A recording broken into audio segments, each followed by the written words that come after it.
community were immeasurable, and his recognition as the 2018 Cornwall Citizen of the Year was one of the many accolades he truly deserved. Father Kevin was more than a leader. He was a beacon of hope and joy, known for his infectious laughter and kind spirit. Whether at church or community suppers or charity events, he brought laughter and light to every room that he entered.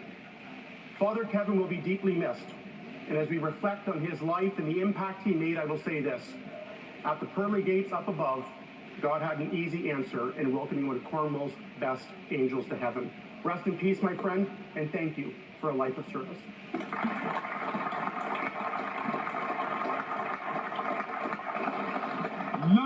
The Honourable Member for Ottawa-Vanier. Thank you, Mr. Speaker. Ontario, Canada's carbon rebate will be in your bank account once again on October 15th. Ontario families of 4 will receive $280 next week. Mr. Speaker, that's a total of $1,120 this year for Ontario and Ottawa-Vanier families. The Conservatives want to let their rich friends off the hook while making the middle class pay the price. The Conservatives know that the middle class will pay when they take away carbon tax rebates. They'll pay when they take away affordable child care. And they'll pay the costs of climate change when the Conservatives do nothing to fight it. The facts are the facts. The middle class can't afford Conservative cuts. Thank you, Mr. Speaker. Then I have the member from Milton. Thank you, Mr. Speaker. Inflation is down, interest rates are down, and our emissions are going down too. And our economy is growing, and the Canada Carbon Rebate is making life more affordable. Mr. Speaker, today the PBO released a report that clears the air for Canadians and calls out the Conservative campaign of misinformation. Big polluters pay, and more money goes back to Canadians. On October 15th, Canadians will receive their Canada Carbon Rebate, and in my home province of Ontario, a family of 4 will receive a rebate of $280 every 3 months for a total of $1,120 this year. But the Conservatives would rather rip up the rebate, ignore climate change altogether, just to help out their rich oil and gas friends. But unlike Conservatives who fan the flames of conspiracies as wildfires, hurricanes, and floods force Canadians from their homes, we're focused on the facts on this side, just like the facts in this report, like the facts that show that climate change is real, like the fact that most Canadians want governments to fight climate change. Our policies not only protect the environment and nature, but also ensures the people on our planet are protected into the future. Thank you, Mr. Speaker.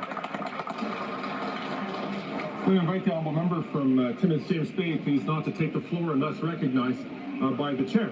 The honourable member from Prince George, Peace River, Northern Rockies. After 9 years of the NDP Liberals, taxes are up, costs are up, crime is up, and time is up. Mr. Speaker, you have ruled that the NDP Liberals have violated a House order to turn over evidence to the police for a criminal investigation into the latest Liberal $400 million scandal, effectively obstructing justice. The Auditor General's findings that Liberal appointees at Sustainable Development Technology Canada gave nearly $400 million to their own companies with over 186 conflicts of interest, at a time when Canadians can't afford to eat, heat, and house themselves. The Radical Environment Minister is directly involved in the scandal, as he was the former lobbyist for a board member's company, where he brought in $110 million for the company, a company the minister still owns shares in. The NDP Liberals' refusal to respect your ruling has paralyzed all our work to address the doubling of housing costs, food inflation, crime, and chaos. While the NDP Liberals end the cover-up, give proof to the police so we can get accountability for corruption and Parliament can get back to work for Canadians. The honourable member for Winnipeg North. Yes, thank you, Mr. Speaker. Good news, bad news. First, the good news, Mr. Speaker. You know, 4 times every year, there's the carbon rebate that goes out, Mr. Speaker. Well, therein it lies the good news. On Tuesday, October the 15th, hundreds of dollars are going to be going to the households in Winnipeg North and so many other constituencies.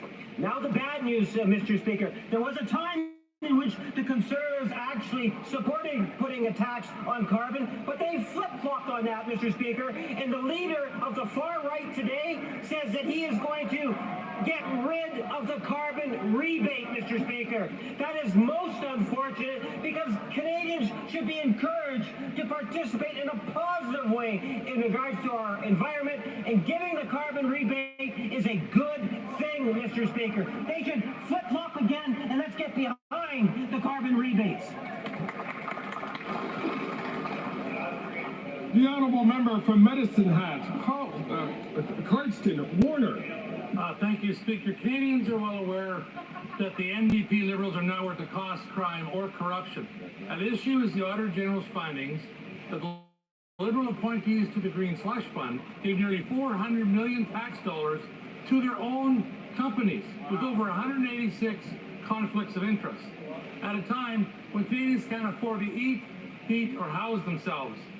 Speaker, you have ruled that the NDP Liberals have violated a House order to turn over evidence for a criminal investigation into this latest scandal, effectively obstructing justice.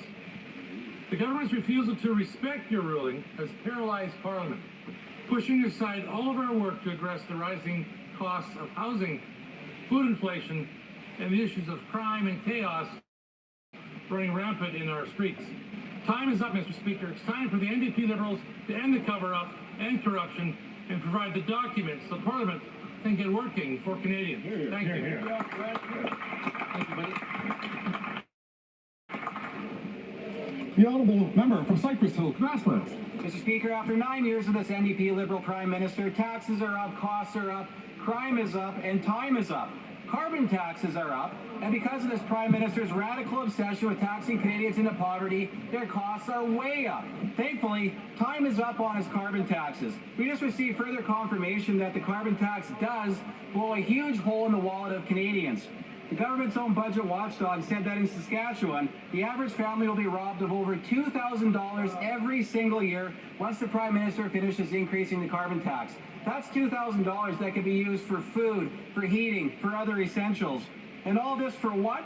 The radical socialist environment minister publicly said that his own department doesn't even track whether or not the carbon tax reduces emissions. It's clear more than ever it is time to axe the tax.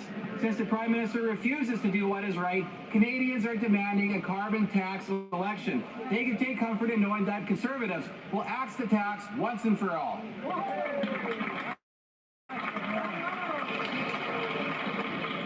The honourable member from Davenport.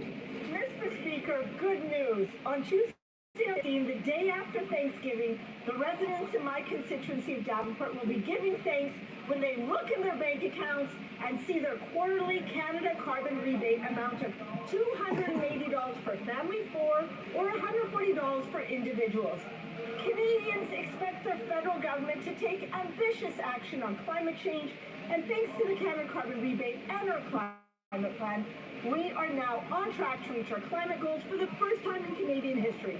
We have reduced our emissions by 8%, and Canada's 2024 National Inventory Report shows that Canada is on track to meet our emission reduction goals for 2026 and also on track for our 2030 targets. While the Conservatives are focused on empty slogans and want to rip up the carbon rebates, our government is focused on growing our economy, bringing inflation down, and making life more affordable for Canadians. Thank you, Mr. Speaker. The honourable member from New Westminster Burnaby. I rise today on World Mental Health Day to acknowledge a sobering reality. In any given year, 1 in 5 Canadians experiences mental health issues. Federal public safety employees who operate in a high-stress, unpredictable environment often work at great risk to their own mental health. That's why I tabled Bill C-357, an act aimed at creating presumptive mental health injury coverage for all federal public safety employees. This bill is a response to the long-standing call from the Union of Safety and Justice Employees to ensure that all federal public safety personnel have access to workers' compensation for mental health-related injuries. My bill seeks to rectify the current inequitable system that leaves federal government employees' benefits and entitlements dependent on the province in which they reside. Public safety employees work tirelessly to keep Canadians safe. It is our duty as MPs to help keep them safe as well by passing this bill. On this World Mental Health Day, let us commit to ensuring mental health supports for all. We stand with our dedicated public safety employees. Hear, hear.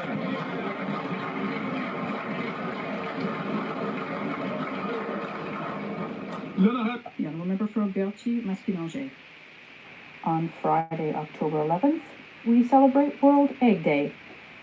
Eggs are a nutritious food produced by local farmers who are exceptional both for the quality of their production and the solidarity of their chosen marketing system, namely supply management.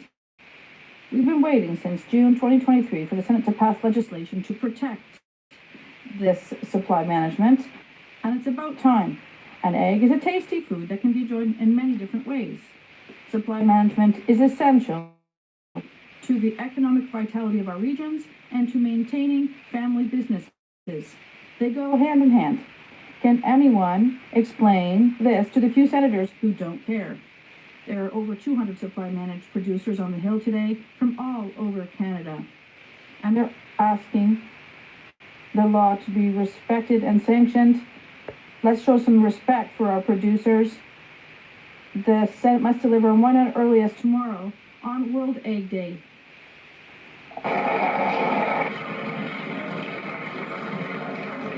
The honourable member for Cumberland Colchester.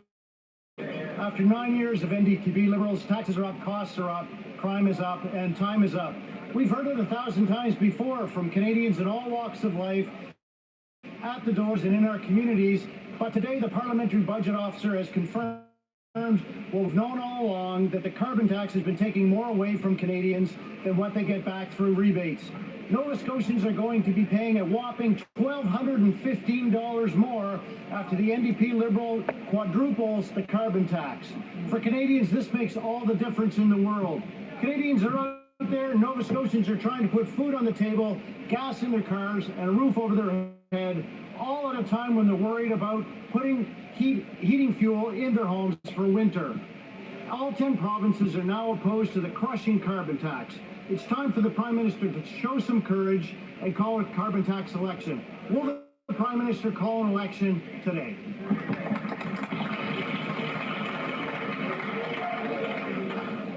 The honourable member from Pickering Uxbridge. Mr. Speaker, October 10th is World Mental Health Day, and today the Union of Safety and Justice Employees are here shedding light on the need for more robust mental health support for those who work to keep our communities safe. From the RCMP to correctional services workers, the USJE represents over 19,000 safety and justice employees across Canada. Like first responders, their exposure to traumatic events and graphic materials can have lasting impacts on them and their families. The pins we are wearing today are a symbol of the sacrifice and service these individuals make and the toll that their work has on their mental health. To all of the safety and justice workers across Canada, thank you for your service. We are committed to working together to ensure there are adequate supports put in place so you can continue your good work and take care of your mental health. Thank you.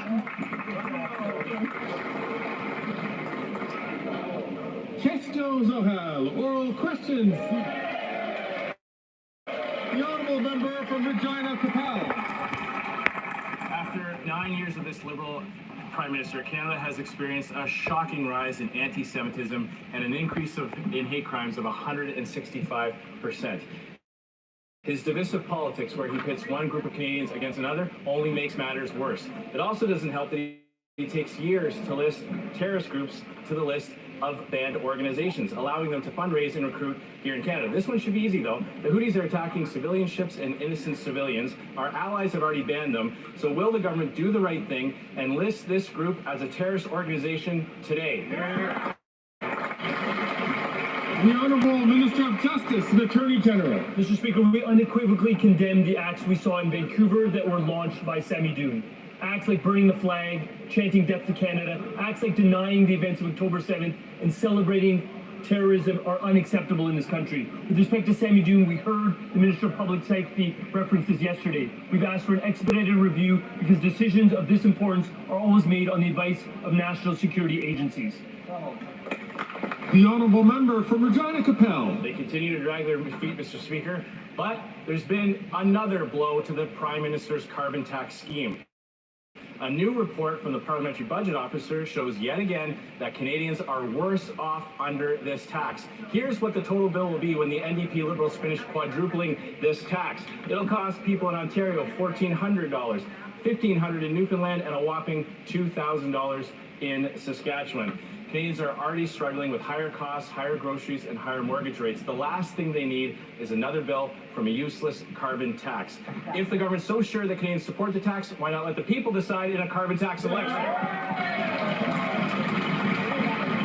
The Honourable Minister of the Environment and Climate Change. Mr. Speaker, let me read you the first paragraph of the PBO's report. And I quote, considering only the fiscal impact of federal fuel charge, PBO estimates that average household in each of the backstop provinces in 2030-31 will see a net gain, receiving more from the Canada Carbon Rebate than the total amount they pay in federal fuel charge and related GST, Mr. Speaker. The Leader of the Opposition should apologize to Canadians for misleading them all these months.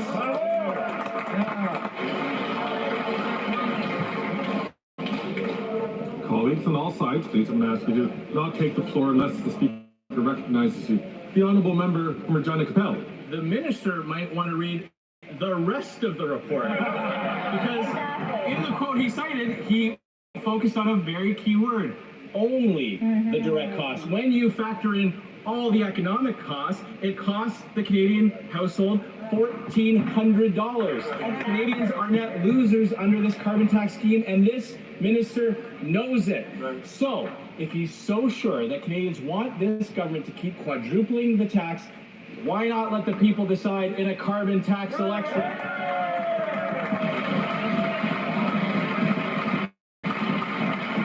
The Honourable Minister for the Environment and Climate Change. Let me read you another paragraph from the report, Mr. Speaker. Moreover, in 2030-31, for all backstop provinces, we estimate that the average household in each income quintile will see a net gain, except for average household in the highest income quintile, Mr. Speaker. You know what the Leader of the Opposition is doing? He wants to take money away from the middle class and poor Canadians to protect his rich CEO friends. That's what he's doing, Mr. Speaker. The Honourable Member from Foothills. The minister is trying very hard to get Canadians not to understand the details. But the details are, and the facts are, that the Parliamentary Budget Officer confirmed what Canadians already know. They're being robbed by a carbon tax, which is driving up the cost of groceries, of gas, and everyday essentials. In fact, a family in Prince Edward Island will pay almost $1,200 a year when the NDP Liberals quadruple the carbon tax. Canadians don't support the carbon tax. We know 10 provinces don't support the carbon tax. Will the Prime Minister listen to Canadians and call a carbon tax election? The Honourable Minister for the Environment and Climate Change. The member talks about the agricultural sector. Well, let's talk about the climate impacts on the agricultural sector, Mr. Speaker. Droughts in 2021 resulted in 27% decline in Canada's grain production. Over the last decade, over 200 Canadian farmers have experienced cost increases and revenue loss from climate impacts, Mr. Speaker. This member and this party never talks about the impacts of climate change on farmers, on the price of food in Canada. They want to try and make us believe that climate change isn't happening. It is happening, and on this side of the House, we're here for Canadians, Mr. Speaker. The Honourable Member from Foothills. The minister is either living in denial or purposely misleading Canadians, because the Parliamentary Budget Officer's report is clear. It costs Canadians more to pay the carbon tax than what they get back in rebates. But if the minister doesn't believe me, I would encourage him to read the Parliamentary Budget report. But in the essence of time, let me help out. Page 19 states Canadians are worse off paying the carbon tax, period. That is the fact. But again, if the minister is so confident that Canadians support this carbon tax, why are they so afraid to call a carbon tax election? The Honourable Minister for the Environment and Climate Change. The member points to indirect costs, Mr. Speaker. Let's talk about indirect costs. Loss of revenue of $150 million in 2023 due to flooding in farmlands across this country, Mr. Speaker. The dairy farmers, egg farmers of Canada, grain growers, Canal Council all support our plan to fight climate change. It's time for the Conservative Party of Canada to come on board, Mr. Speaker.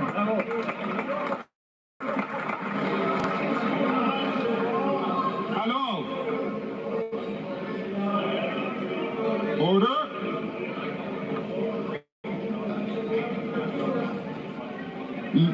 L'honorable député de Salaberry-sur-Roi. The Honourable Member for Salaberry-sur-Roi. In the Bloc Québécois, we've been asking for years for the Senate to be abolished. It's an outdated institution that is completely undemocratic. We said that it was useless. But we were wrong. It's not useless, it's actively harmful. The Senate doesn't seem to care at all about the will of the people. Senators can go against it without any issue or consequences. Bill C-282 has received support from all parties in this House, but 2 unelected Liberal senators are blocking it, which is undemocratic. What are the Liberals waiting for? They should bring these senators back into line. The Honourable Minister of Agriculture and Agri-Food. Mr. President. Once again today, I was so pleased to be at a rally supporting supply management. Today with my colleagues on the Hill. It's important to note, Mr. Speaker, that supply management was initiated by a Liberal government just over 50 years ago. Then we supported supply management. Today we support supply management. Being a dairy farmer in Prince Edward Island, I'm fully aware of the values of supply management, and I urge the Senate to pass Bill 282. Thank you, Mr. Speaker. The Honourable Member for Salaberry-sur-Roi. Supply management is an agricultural model which will protect the future of our dairy, eggs, and poultry producers. We need to protect it. We all seem to agree on that.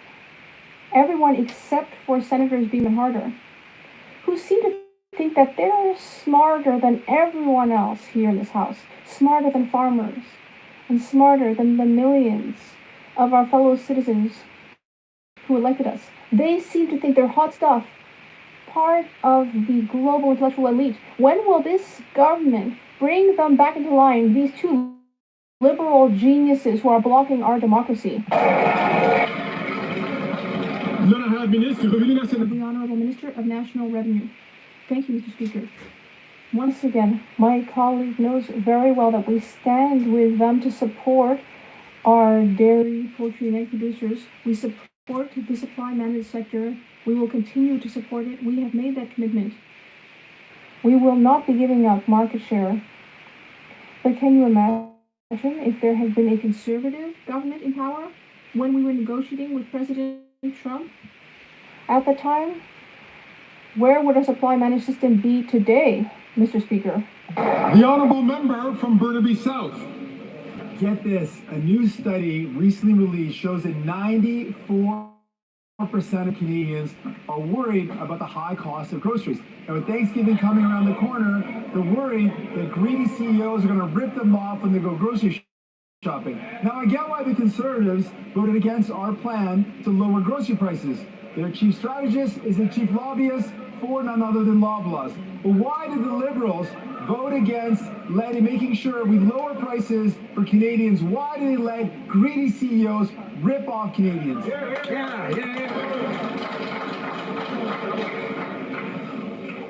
Once again, I'm just going to ask members, please, to keep their voices down so that the chair can hear the Honourable Member, and those who require translation to also be able to hear the interpretation. The Honourable Minister for Innovation. Thank you very much, Mr. Speaker. And I thought the leader of the NDP would stand up and say thank you. Thank you to the Liberal government, Mr. Speaker. We have introduced the most comprehensive reform on competition in Canada's history. And I want to congratulate him for this contribution, Mr. Speaker. Today we'll have less concentration, we'll have more choice, and we will stabilize price in Canada. But more than that, Mr. Speaker, you should rejoice that now in Canada we have a grocery code of conduct, Mr. Speaker, that's going to help our farmers across Canada. That's going to help our small retailers. Mr. Canada, they should take us to fight for Canadians every day.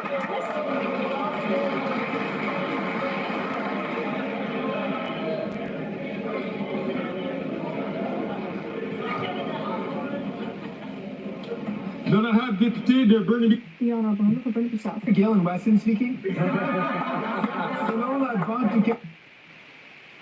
According to the Bank of Canada, people are increasingly having to use their credit card to pay for rent and groceries. Jennifer Smith from Toronto said to Radio Canada, "It's scary. I end up choosing to skip some credit card payments, even if it affects my credit score, if it means that I can keep my home and feed my children. That's what life is like under the Liberal government. When will the Liberals finally wake up? The Honourable Minister of Innovation. Mr. Speaker, I think the NDP leader should apologize because the only person who stood up to Galen Weston in this House is the Liberal government, Mr. Speaker. When we asked all of the grocery CEOs to come to Ottawa to explain themselves. But I think the leader of the NDP should also be pleased because not only have we improved the competition system in the country, we even included what he suggested because we know that it's hard for Canadians these days. That is why every day we are fighting hard to help Canadians with grocery prices. We will help them, and we have offered food programs for you throughout the country. The honourable member from Calgary Forest Lawn. After 9 years, taxes up, costs up, crimes up, time's up. Canadians are fed up. New PBO reports, same results. Canadians pay more into the carbon tax scam than what they get back in phony rebates. An average Albertan family will pay nearly $2,000 in carbon taxes after this radical Liberal NDP government quadruples the carbon tax. That's why 10 provinces oppose the carbon tax scam. They know it's like the Prime Minister and not worth the cost. If they're so sure about this carbon tax scam, why not call a carbon tax election now so Canadians can decide to axe the tax for good? That's right. Call it now. The Honourable Minister for the Environment and Climate Change. Thank you, Mr. Speaker. I think everyone in this House and Canadians watching should take everything this finance critic says about the economy with a big grain of salt, Mr. Speaker. It is this finance critics that told us that if we paused our federal taxes, people in this province could save $1,000 without telling them that they'd have to drive from the North Pole to the South Pole, Mr. Speaker, to benefit from those wonderful savings. So I think we should all be very, very careful with what he says about the economy in this House, Mr. Speaker.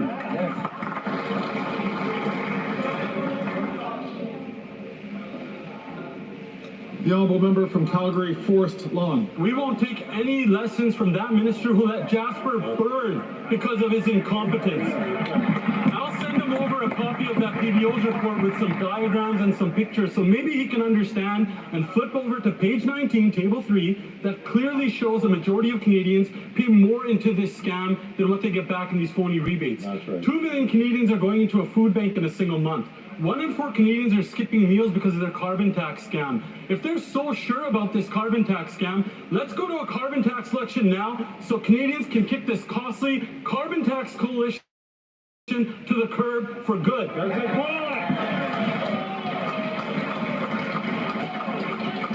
The Honourable Minister for Families, Children and Social Development. Mr. Speaker, we all suffer when we see that there are folks in our community that are struggling. And there is more work to be done, which is exactly why on this side of the House we continue to fight for Canadians, to fight for high-quality child care, to fight for the Canada Child Benefit, to fight for the environment and the carbon rebate, Mr. Speaker. But let's not kid ourselves. We know that these programs that Canadians rely on would be in danger if the Conservatives had their way. The honourable member from Lambton, Kent, Middlesex. Today, the Parliamentary Budget Officer confirmed again that the carbon tax costs Canadians more than they get back in rebates. And when the NDP Liberals quadruple the carbon tax, families in Ontario will be paying more than $1,400 a year in carbon taxes. This makes everything more expensive: gas, groceries, home heating. The NDP Liberal government carbon tax are not worth the cost. In fact, all 10 provinces are opposed to this costly coalition's carbon tax. So will the Prime Minister give Canadians what they want and call a carbon tax election? The Honourable Parliamentary Secretary to the Deputy Prime Minister, Minister of Finance. Thank you, Mr. Speaker. And if you read the Parliamentary Budget Officer's report of today, you will see that he further confirmed once again that 8 out of 10 Canadian families get more in the carbon rebate than they pay in the price on pollution. And Mr. Speaker, it was also clear from today's report that the economic cost of pollution is not being factored in. And that cost is $34 billion per year, Mr. Speaker. And that does not include the billions of dollars that disaster mitigation costs. Every time there's a disaster in this country, it costs Canadian taxpayers. We are there in order to take climate action. Hear, hear. I'd like the honourable member from Edmonton West, please, to keep his counsel until he has the floor to speak before the House. The honourable member from Lambton, Kent, Middlesex. Well, once again, Liberal logic is on display and their math doesn't add up. It seems the Liberals have a hard time with basic concepts like, reality or how money works. So let me make this really simple. Table 3 on page 19 of the PBO report shows what the cost of the carbon tax is. And I can send the minister a copy. The PBO says Canadians are paying more in carbon tax and GST on top of the carbon tax than they get back in rebates. And the reality is people have less money to pay for food, fuel, and home heating. Enough is enough. Will the Prime Minister call a carbon tax election?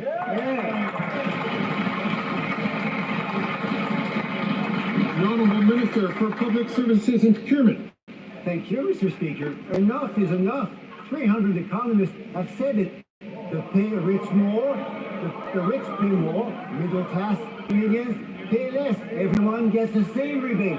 The rich pay more than they receive. Middle class Canadians receive more than they pay. It's that simple, Mr. Speaker.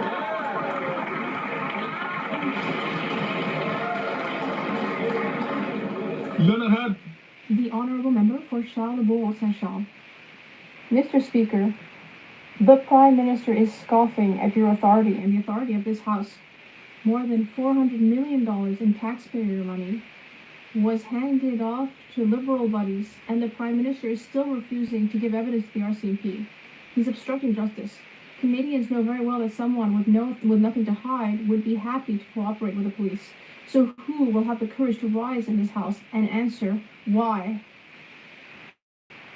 The Honourable Government House Leader. Thank you, Mr. Speaker. What the member has said is false. This government has given thousands of dollars in documents in response to this motion, and the motion was very clear. It was clearly stated that it was an abuse of the power of this place, and because of that we should refer the matter to committee. We respect police authority here, so why don't the Conservatives? The Honourable Member. So, Mr. Speaker, if I understand correctly, the Government House Leader just said that you and we are engaged in abuse of power.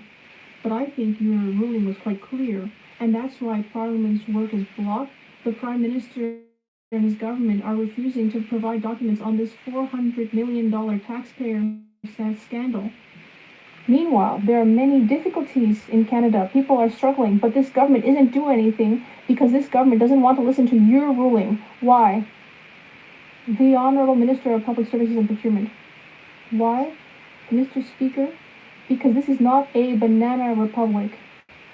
In Canada, it is not politicians who tell the RCMP what to do. On the contrary, it's the opposite. And in this case, the RCMP has clearly stated that it does not want these documents because it might be risky to use them and it might actually sabotage their inquiry. If these Conservatives with their Banana Republic policies would insist on giving the documents, it might undermine the inquiry. The Honourable Member for Berthier-Masquinongé. Mr. Speaker, this morning farmers came from all over to Ottawa, from Quebec, Ontario, Saskatchewan, the Northwest Territories, all over the place. They all came to show their support for Bill C-282. There were also representatives of all of the parties present. The Greens, NDP, Conservatives, Liberals. They were all there to show solidarity for this Bloc Québécois bill, which has become this entire Parliament's bill. Everyone except for Mr. Hart or Mr. Beam, two appointed senators who have decided to start a crusade against our farmers. Who is going to finally bring them into line? The Honourable Minister of National Revenue. Thank you, Mr. Speaker. Once again, we completely agree with our colleague from the Bloc Québécois. We support the supply managed system. And we are asking the senators to show diligence. Thank you, Mr. Speaker. The Honourable Member for Berthier-Masquinongé. Well, there were even some senators there this morning to apologize for the Senate's behavior. As they should, because there are two senators, Harder and Beam, appointed by the Prime Minister, not elected, who are sabotaging our democratic process. These two senators care more about what big lobbyists want than what Canadians at large want. So if we don't do anything about this, we'll be letting democracy be flouted under our noses. What is the government going to do to ensure that this bill, which has been adopted by a majority of members in the House of Commons, what is it going to do to get it out of the Senate? The Honourable Minister.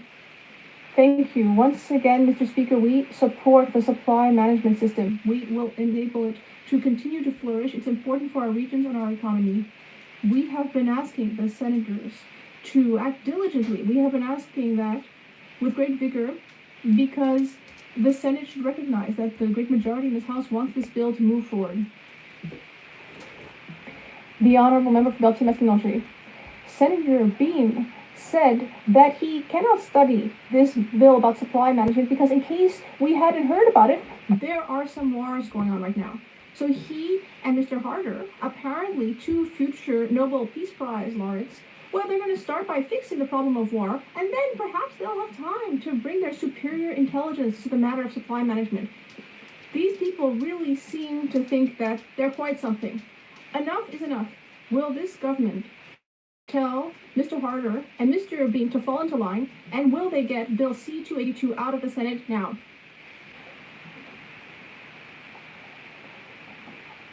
The Honourable Minister of National Revenue. Thank you, Mr. Speaker. This Liberal government supports the supply management system. We have committed to make no further concessions. We have been clearly stating that the senators should act diligently, but these are independent senators. I think the Bloc Québécois understands that concept. Thank you. The Honourable Member from Durham. Mr. Speaker, today the Parliamentary Budget Officer confirmed once again that the carbon tax is costing Canadian families more than they're getting back in rebates. Once the NDP Liberals quadruple the carbon tax, as they intend to do, the average family in Ontario will pay an additional tax up to $1,400. Now, to Liberal elites, that might not sound like a lot of money. The Prime Minister could probably find $1,400 in between his couch cushions. But to the average Canadian family, that's quite a lot of money. So when are we going to get the carbon tax election Canadians desperately deserve? That's a good question. The Honourable Minister for the Environment and Climate Change. Let me read again, Mr. Speaker, from the Parliament Budget Officer's report, and I quote, the general consensus amongst economists is that explicit carbon pricing is the most effective approach to reducing greenhouse gas emissions. The Conservative Party of Canada has no plan to fight climate change. The Conservative Party of Canada has no plan to adapt to the massive impacts of climate change that are costing Canadians tens of billions of dollars, Mr. Speaker. The Conservative Party of Canada has no plan for the economy. The Conservative Party of Canada has nothing to say about this conversation, Mr. Speaker. The Honourable Member from Durham. Mr. Speaker, you like to talk about civility and decorum. And in the interest of civility and decorum, I'd like to invite the Minister to Table 3. Table 3 on page 19 of the PBO report, which details the overall cost of the carbon tax. Maybe when the Environmental Minister actually reviews the report and Table 3 on page 19, he might agree with me and most other Canadians that we need a carbon tax election now. So will the Minister review the table, come back to us and say when we're going to get an election that Canadians deserve? Thank you.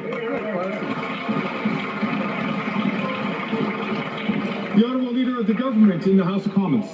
Thank you, Mr. Speaker. Well, in the interest of clarity, I think Canadians would like to understand what the Conservatives plan to cut. And he talks about families in Ontario. Well, they refuse to talk about the Canada Child Benefit that puts thousands of dollars in the pockets of Canadian families every single year. They refuse to talk about childcare that saves Canadian families thousands of dollars every year. And when they talk about the price on pollution, Mr. Speaker, they conveniently omit the fact that Canadian families get more money back than they put in. Mr. Speaker, they want to put their hands in the pockets of Canadians and take that money away. Thank you.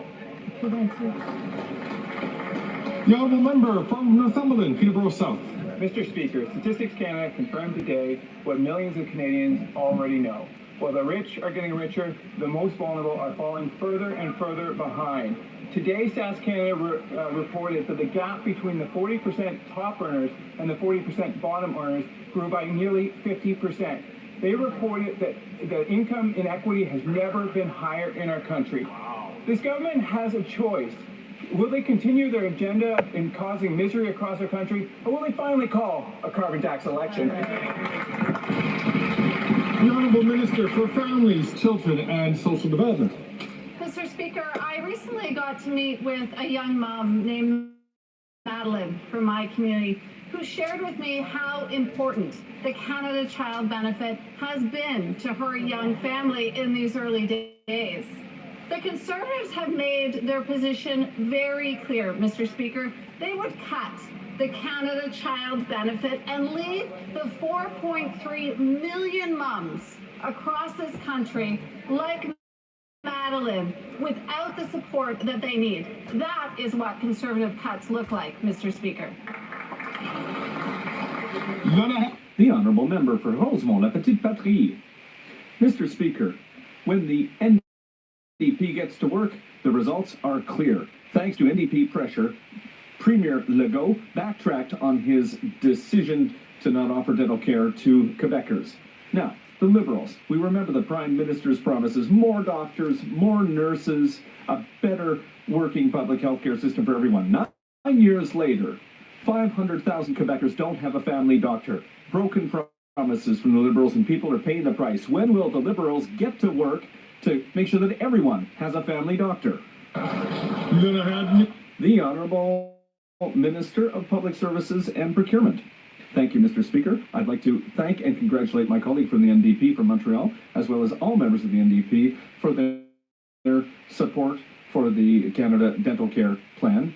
It's made a major difference for Quebecers. There are 800,000 Quebec seniors who now have a Canada Dental Care Plan card, and 250,000 of them, for the first time in many years, in many cases, have had access to affordable dental care. It's thanks to great cooperation with great results for Quebecers, even if the Conservatives claim this program doesn't exist. Westminster Burnaby would please not take the floor unless recognized by the House. The Honourable Member from Churchill, Kiwatinuk. Mr. Speaker, this week Canada's lawyers argued in federal court that First Nations leaders are showing a, quote, lack of maturity in their fight for clean drinking water. A lack of maturity. This language is unbelievable. It is deeply offensive, paternalistic, and discriminatory. Let's be clear, the lack of clean drinking water on reserve didn't just happen. It is the result of decades of neglect from Conservatives and Liberals towards First Nations. So will the Prime Minister apologize on behalf of his lawyers for this deeply offensive language? Will he call off his lawyers, stop fighting Shamattawa and Tataskrak, and deliver clean water now? Hear, hear. The Honourable Minister for Indigenous Services. Well, thank you, Mr. Speaker, and I just met with the chief from Tataskrak just a few hours ago, and we talked about the importance of Bill C-61, the work that Tataskrak and the other communities have done on this legislation to ensure that we never go back to a time where well over 145 communities were suffering through long-term boil water advisories. That's the work that this government will continue to do in partnership with First Nations leaders, and I hope that the NDP will see that this is important legislation that needs to get through this House and that will have their full support. The Honourable Member from Aurora Oak Ridges, Richmond Hill. Thank you, Mr. Speaker. Climate change is an issue that affects us all, and small businesses are not immune to the devastating effects of a changing climate. Small businesses in my riding of Aurora, Oak Ridges, Richmond Hill, like Windfall Ecology, have been contributing to the fight against climate change through the services they provide, the Price on Pollution program, and so much more. Can the Minister of Small Business tell Canadians about the measures our government has put in place to help all small businesses as they deal with the impacts of a changing climate and the fight against it? The Honourable Minister for Small Businesses. Speaker, and I want to thank my honourable colleague for that question. As a former small business entrepreneur myself, I understand the importance of affordability, which is why our government is delivering $2.5 billion to close to 600,000 small and medium-sized enterprises by the end of the year through the Canada Carbon Rebate. And as I mentioned already, we've negotiated agreements with both Visa and MasterCard to reduce their interchange fees by up to 27%. This is real, tangible difference that's going to help small business across this country. So we're going to continue to fight climate change while supporting small businesses. And happy Small Business Month, Mr. Speaker. The Honourable Member for Bay of Quinte. Mr. Speaker, in the $400 million corruption scandal, which is the Green Slush Fund, you, Mr. Speaker, ruled that the Canadian people have the absolute right to demand the unredacted production of documents be given to the police. But this government refuses Parliament's absolute authority. Parliament is the people, and the absolute authority of Parliament is like your mom checking your room after you said you cleaned it. you know, you might be able to hide one or two things, and the government may be able to think they get off the hook, but Parliament is there to inspect and clean the House. Mr. Speaker, this is a messy House. When will this government clean it? The Honourable Leader of the Government in the House of Commons. Speaker, as I said, the government has handed over thousands of pages of documents. However, the big issue here that I think Canadians are concerned about is that they know politicians shouldn't be directing police. Exactly. And what is at issue here is the fact that this House has decided that they are judge and jury and that the police should investigate something. We have no problem with police investigations. In fact, of course, any government would respond to them. And I would expect that any government of any stripe would react the same way we are today. Thank you, Mr. Speaker. The Honourable Member from Bay of Quinte. Mr. Speaker, the police have already opened an investigation. This is just Parliament asking for documents to be turned over. It's the ask and the absolute rule of Parliament, and this government's refusing. Just think of it like a business, right? This government forgets that in a business, they're the employee. The Canadian public are the owners. In the real world, if a business refused to, or employees refused to hand over documents or hand over anything in investigation, those employees will be fired. Mr. Speaker, is this government just waiting to be fired by the Canadian public, or will they hand over the documents? The Honourable Leader of the Government and the House of Commons. Mr. Speaker, in the real world, police have to request warrants. They have to go through due process to get information. It's not up to parliamentarians and politicians to direct police because they have a political vendetta. Mr. Speaker, Canadians expect due process, and they expect that politicians are here to protect their rights, not to get rid of their rights. The Honourable Member from South Shore, St. Margaret's. Thank you, Mr. Speaker. There is so much Liberal corruption that Liberals are covering up their cover-up of the $400 million of corruption at the Liberal Green Slush Fund. The Speaker ruled that the NDP Liberals violated the House order to turn the Green Slush Fund documents over to the RCMP criminal investigation. Obstruction of justice is the Liberals' middle name. They refused to turn over documents in the SNC scandal, in the We Charity scandal, in the Winnipeg Lab scandal, and the foreign interference scandal. Just end the corruption cover-up and turn the documents over to the RCMP. How bad is it?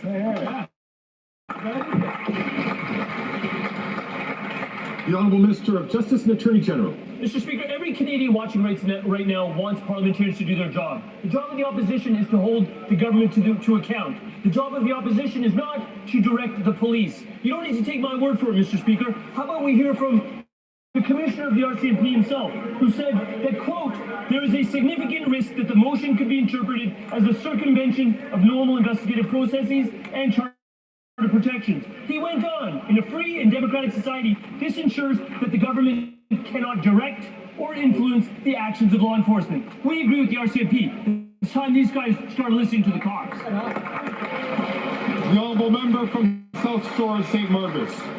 The Liberals blacked out so much in the documents that the Prime Minister's office ran out of toner for their copiers. So apparently it's okay to turn blacked out documents that hide Liberal corruption over to the RCMP. That's not a constitutional issue, but it is a constitutional issue to remove the redactions and expose the Liberal corruption. News for this minister, the Constitution does not exist to protect Liberals from criminal investigation. So will they just stop their cover-up addiction and hand the unedited documents over to the RCMP? The Honourable Leader of the Government in the House of Commons. I have some great concerns with what the member opposite said, beginning with the fact that I assume he's actually not seen those documents, so I'm not sure what he's talking about there, because the documents have been handed over. But what's of greater concern, and it was the RCMP who said it themselves, is that the way that the Conservatives are acting would actually compromise any police investigation because the evidence would not be considered. So what is of concern is that they're interfering in an investigation, they're interfering in police independence, and Canadians should be rightly concerned that Conservative politicians want to direct the police. Thank you.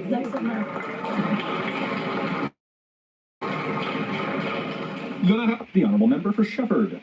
Sometimes it seems like the Liberals are doing their best to be disliked. 79% of Quebecers and Canadians are calling for an increase in OAS for seniors aged 65 to 74. 79% support. You know, it's hard to be more popular than that.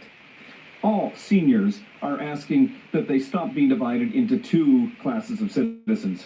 And people of all ages are calling for this, even some of the youngest. Even the House stopped bickering for 2 minutes to call for it. The Liberals are all alone on this. Why are they so keen to deny income to 1 million Quebecers?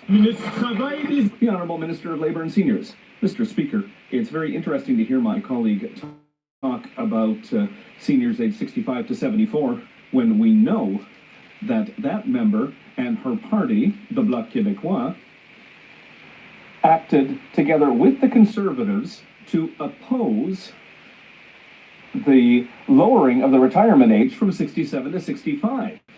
Today, they're talking about 65 years, but not too long ago, Mr. Speaker, the Bloc Québécois wanted people to retire at 67. The Honourable Member for Shepherd. Honestly, you have to wonder why the Liberals want a fourth mandate when their vision for the future of society seems to be to deny income to 1 million Quebec seniors. They're completely disconnected, and people can see it. And we've been very clear, the Liberals have until October 29th to pass C-319 and increase pension for seniors aged 65 to 74. Time's going quickly, especially since the Senate doesn't seem to be in any hurry these days. Why is it so important for the Liberals to go to the polls over this lack of consideration for seniors?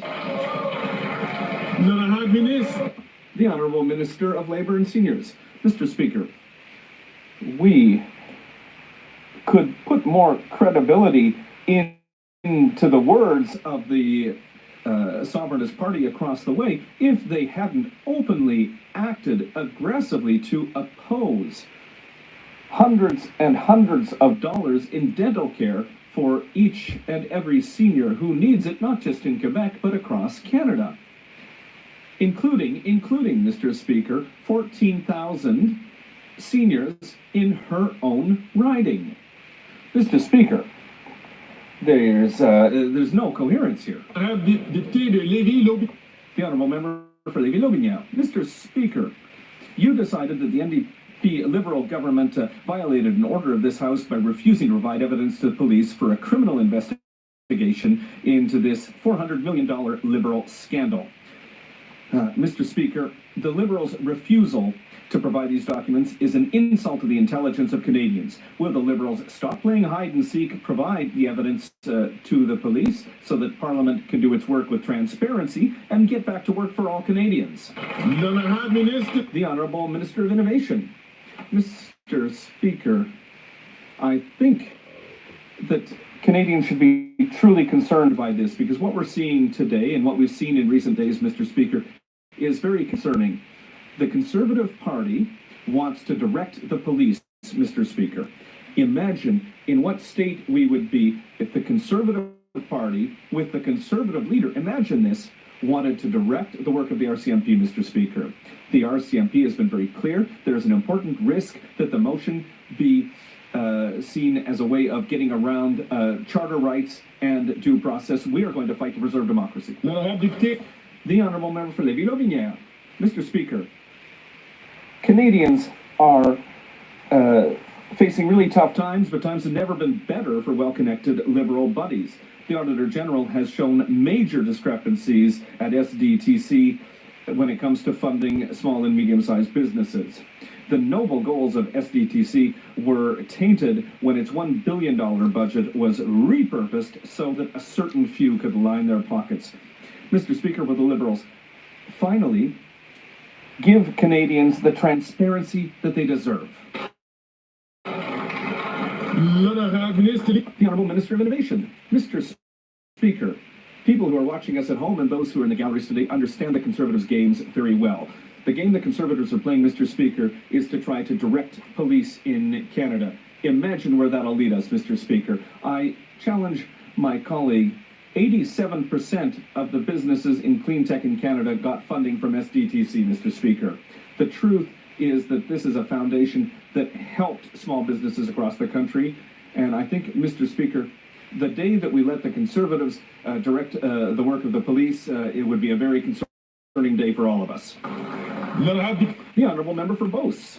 Mr. Speaker, the House is paralyzed because of another Liberal corruption scandal. It must be in their DNA. $400 million, 186 conflicts of interest, at a time when Canadians can barely afford to feed, heat, and house themselves. But Liberal donors continue to line their pockets, and the Liberals are continuing to protect themselves and their buddies by hiding the documents. When will the government give the police the documents that they need and get back the $400 million of taxpayers' money that's disappeared? The Honourable Minister of Innovation. Mr. Speaker, what we've seen over the last few days is concerning for all Canadians. The reality of what we're seeing in the House is that the Conservatives are now trying to direct police services in this country. Mr. Speaker, in the history of Canada, what the Conservatives are trying to do is unprecedented. On this side of the House, we act responsibly. We have already provided the documents to the police, Mr. Speaker. There's been an Auditor General investigation. Documents have been provided, but what the Conservatives are trying to do right now is put a stain on democracy and prevent this House from working in the interest of all Canadians. The Honourable Member from Bonavista, Trinity. Mr. Speaker, our government is taking real action to tackle the most pressing issues facing Canadians, and this includes climate change. Canadians know that climate change is making life more difficult and more expensive. We are a government that understands that the realities of rural Canadians differ from those of Canadians living in larger urban areas. Can the Minister of Indigenous Services and FedNor please tell Canadians how our government is supporting rural and remote communities right across the country? The Honourable Minister for Indigenous Services and FedNor. Mr. Speaker, as the Minister of FedNor and Indigenous Services Canada, I hear firsthand from rural communities hit hard by climate change. In fact, just yesterday, we heard from chiefs from Northwest Territories talk about the most severe drought they've ever seen in their lifetime. In fact, it's putting their livelihoods, their ability to gather food, their ability to get goods up and down that river at risk, Mr. Speaker. They know, and so many Canadians know, we must do more to protect the climate and each other. Conservative MPs don't care about that, though. They don't even believe in climate change, and they don't really care about affordability either. They did all they could to block the rural top up, an extra $280 for people in the member. The Honourable Member from St. Albert, Edmonton. Mr. Speaker, yesterday at the public inquiry, the Chief of Staff to the then Public Safety Minister was unwilling to explain why a CSIS warrant sat on the Minister's desk for 54 days, when according to national security officials, such a warrant is typically signed off between 4 and 10 days. It has been reported that the subject of the warrant is a former Ontario Liberal cabinet minister. Does the minister really expect Canadians to believe that this 54-day delay had nothing to do with the partisan interests of the Liberal Party? The Honourable Parliamentary Secretary to the Minister of Public Safety. Mr. Speaker, it's ironic that the member opposite talks about political interest, because it was the Conservative leader, when he was the Minister of Democratic Institutions, said he wasn't going to take foreign interference seriously because it wasn't in his political interest to do so. On the other hand, on our side, this side of the House, we have taken the issues around foreign interference seriously since day one, including ensuring that we have protecting our democratic institutions, including the current study to look into Russian-based influencers operating in Canada that Conservatives want to block. The Honourable Member from St. Albert, Edmonton. Speaker, there is no other plausible explanation for the delay. It was about Liberals protecting Liberals. The Attorney General is responsible for seeing the Cabinet upholds the independent and non-partisan principles of our justice system. His Cabinet colleague put the partisan interests of the Liberal Party ahead of the administration of justice. What does the Attorney General have to say about that? The Honourable Parliamentary Secretary to the Minister of Public Safety. Mr. Speaker, when it comes to foreign interference, this is not a new phenomenon, but what is new to Canadians is a government that actually takes it seriously. That is precisely why we have implemented a number of measures to ensure that our democratic institutions are strengthened, to ensure that it's not at the whim of the leader of the opposition when he thinks there's some sort of political advantage to him. Mr. Speaker, we will take the issues around foreign interference, no matter where they are coming from, incredibly seriously, and not cherry pick like the Conservatives do. The honourable member from Calgary Heritage. Mr. Speaker, Iranian-backed Houthis shoot down civilian merchant ships.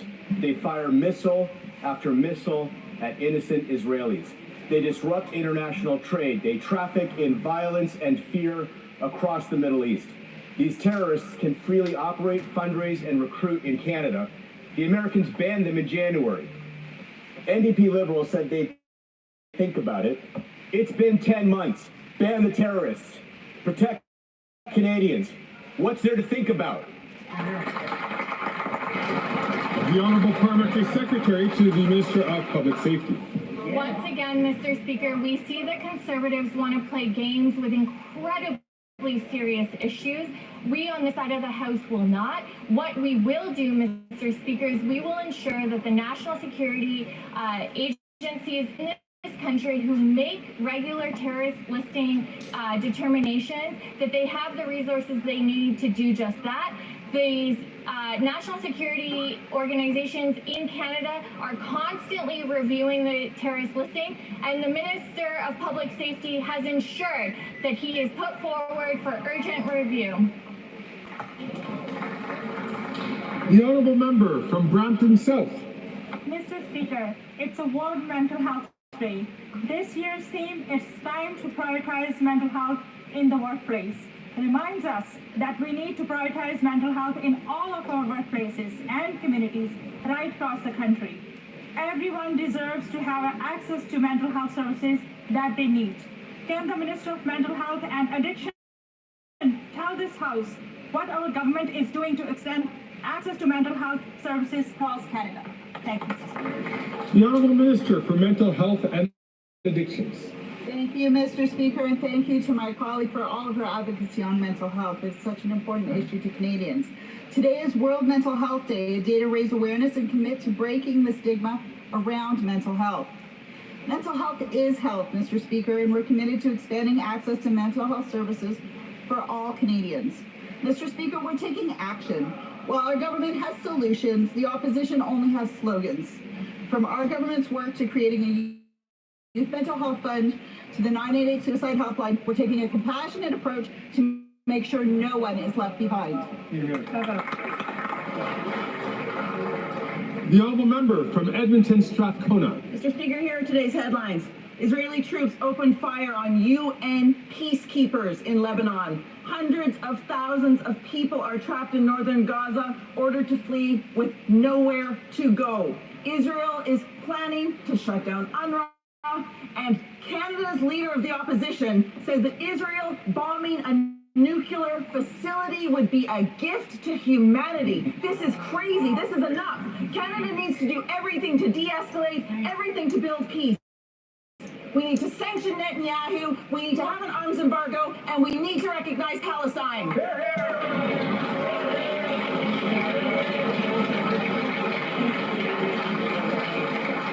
The Honourable Parliamentary Secretary. Mr. Speaker, since October 7th, Canadians have been clear that they expect us to defend Israel's security and get the hostages released, ensure international rules are respected, do everything we can for civilians to be protected, and make sure that this conflict doesn't spread into a regional or international crisis.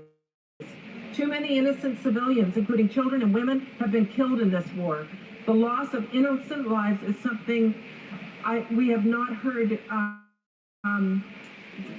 Conservatives talk about in this House, and I appreciate the NDP bringing it forward. This should not be controversial, Mr. Speaker. The honourable member from Kitchener Centre. Mr. Speaker, back in April, 6 nations of the Grand River had to close their community health center because of worsening black mold, first detected over a year ago. And while Indigenous Services Canada has a responsibility to ensure 6 nations has a safe and accessible medical facility that meets their needs, The minister recently communicated to the community that they need to apply for funding and hope for the best. Will the minister take responsibility, commit to a follow-up meeting with Six Nations Chief Hill, and expedite a new health center? The Honourable Minister for Indigenous Services and Federal. Mr. Speaker, I will always commit to working with First Nations leaders on their infrastructure priorities. As the member opposite knows, there is a $380 billion gap in infrastructure left after generation of neglect of First Nations communities, but we have increased spending on First Nations infrastructure priorities by 1,800%, Mr. Speaker, and we're going to continue to do that work. We're going to continue to be there as partners, as communities build up the infrastructure they need for today and tomorrow. So brings to an end of the question period. I recognize